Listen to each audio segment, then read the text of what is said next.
నిన్నటి రోజు అంటే 11/8/2024 రోజు ఉదయం అందాజా 1 గంట సమయంలో మాకు ఒక క్రెడిబుల్ ఇన్ఫర్మేషన్ వచ్చింది. గాంజా అమ్ముతున్నారు అని చెప్పి ఆ ఇన్ఫర్మేషన్తో ఎస్ఐ రమేష్ ఆధ్వర్యంలో నిర్మల్ టౌన్ బృందం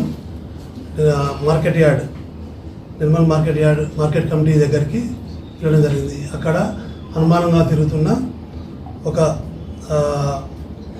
Syed Ahmed son of Syed Khasim age 65 years banana seller. ఇతన్ని మనం రెడీ హ్యాండెడ్గా పట్టుకోవడం జరిగింది. పట్టుకొని అతన్ని సెర్చ్ చేయగా అతని వద్ద గాంజా ఉన్నట్టు మనలో కనిపెట్టడం జరిగింది. 455 grams గాంజాను అతని దగ్గర సీజ్ చేసినాం. అతన్ని విచారించగా అతను ఎక్కడ అబ్దుల్ ముక్తార్ అనే అతని దగ్గర నేను గాంజా కొంటున్నా అని చెప్పి నెక్స్ట్ అతన్ని తీసుకొని అబ్దుల్ ముక్తార్ దగ్గరికి తీసుకెళ్ళడం జరిగింది. అబ్దుల్ ముక్తార్ విశ్వనాథ్పేటలో ఉంటాడు. విశ్వనాథ్పేటలో ఇతను ఆటో డ్రైవర్. అతని ఇల్లు అతను సెర్చ్ చేసి అక్కడ కూడా 1100 grams అంటే కిలో 100 grams మనం గాంజా అక్కడ సీజ్ చేయడం జరిగింది.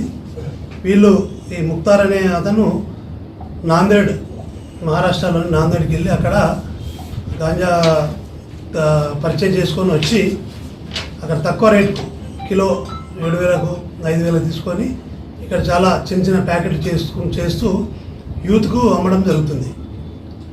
అంటే తక్కువ రేటు కొని ఎక్కువ లాభం పొందాలనే ఉద్దేశంతో ఈ బిజినెస్ వీళ్ళు చేస్తున్నారు. వీళ్ళు ఏదైతే యూత్ అట్రాక్ట్ చేసి దీని గాంజా ఊబిలో దింపడం జరుగుతుంది. వీరిద్దరిని కూడా మనం నిన్న అరెస్ట్ చేయడం జరిగింది. అరెస్ట్ చేసి ఈరోజు ఇద్దరిని కూడా రిమాండ్ తరలించడం జరుగుతుంది. ముఖ్యంగా మేము యూత్కి చెప్పేది ఏంటంటే ఈ గాంజాకు అడిక్ట్ కాకండి. మనసు గాంజాకు అడిక్ట్ అయితే మళ్ళీ బయట రావడం చాలా కష్టమవుతుంది. ఎక్కడ కూడా గాంజా ఎవరైనా సరే ఇన్ఫర్మేషన్ ఇక్కడ గాంజా అమ్ముతున్నా గాంజా వినియోగించినా కూడా కేసులు పెట్టి చట్టపరంగా చర్యలు తీసుకోవడం జరుగుతుంది. కాబట్టి యూత్కు ముఖ్యంగా ప్రజలకు తెలియజేయందంటే గాంజాకు అడిక్ట్ అయ్యి జీవితాలు పాడు చేసుకోవద్దని పోలీసు వారి తరపున విజ్ఞప్తి.